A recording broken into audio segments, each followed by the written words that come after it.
Manchester United, who are yet to make any signings for their new coach, Erik ten Hag, as we now welcome in Mark Ogden to talk more about this. What's the problem there, Mark?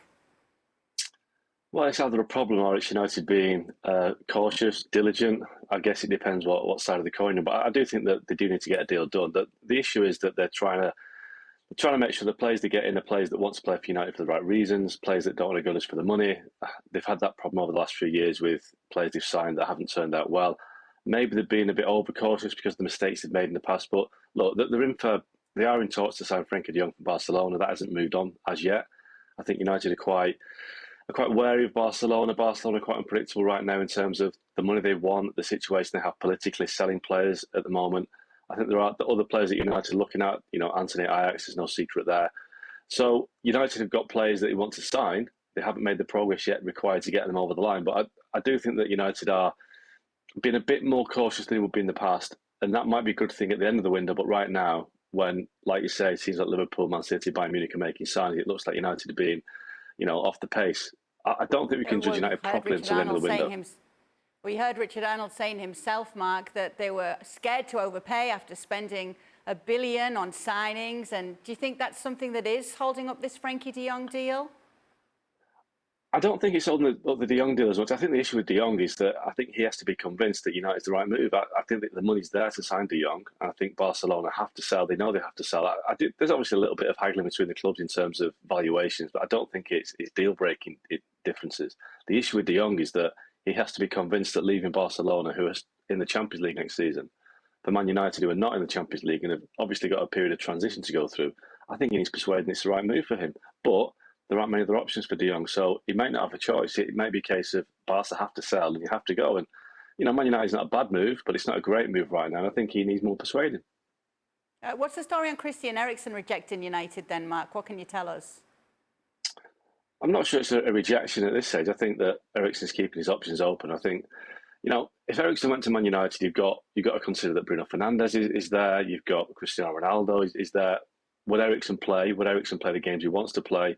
They've got quite a congested number of options in that area of the pitch. Now, obviously, they've lost Pogba. They've lost Juan Mata, who didn't play very often last season. I think Eriksen needs to be convinced that going to United will get him the game time that he wants. I don't think that deal is over as yet. I think United are interested, but again, it's one of those situations where United have probably got a few cards on the table and the one which wants to play, but they need to start playing some soon.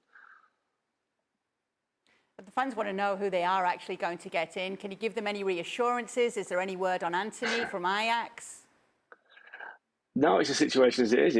I think United they're probably 8/10 of the way to some players, but that 9/10 and that final bit they're not getting done because they are, like I say, trying to cross every T and dot every I. And I think, yes, that might work out at the end of the window when they may have 3 or 4 players in. But I think right now they are looking like they're off the pace. It is tough to judge at this stage because it is only June, and I think once players come out of contracts or the contracts expire at June the 30th, that's when you start seeing transfers really start to happen at the beginning of July. But yes, United are in for 3 or 4 players right now. They need to get one over the line because it looks like we're getting to the stage where we're having another summit of sagas at Man United when sometimes they just have to act swiftly and get a deal done, even if it means paying a bit more than they want to pay.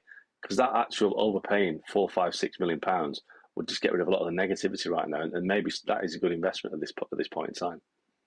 Just to touch on it as well, Mark, what's been the fallout then from Richard Arnolds' chat with the fans? What's that case there? Because surely it's putting the club in a less than favourable light. It's not what they need right now, is it? I kind of enjoyed his honesty a little bit. I do think that, it takes some. It's quite bold to actually go and meet some fans at a pub when you know you're going to get a critical audience, because there's no way that Richard Arnold is going to get pats on the back from supporters for meeting them. The fans that have complained all through last season about players leaking things, and all of a sudden the fans speak to Richard Arnold and leak a video, it is kind of hypocritical. But I do think it's good that a club chief exec will converse with fans. Maybe it's not the right environment. Maybe a fans forum would be the better way to do it. But he didn't. He didn't back off from it. He actually fronted them up and gave his viewpoints. He was quite candid. I think the honesty there was refreshing in a way. But I think Richard Arnold can't win. I think he has to sign some players, or United have to sign some players, and they have to win some games. Until that happens, he's not going to get the favourable reception from the fans that he wants. It's all about what happens on the pitch. actions speaking louder than words. That's what always matters at Man United. You have to win games. Forget about what you say. Thanks so much for watching ESPN on YouTube. And for more sports highlights and analysis, be sure to download the ESPN app. And for premium content and live streaming, subscribe to ESPN Plus.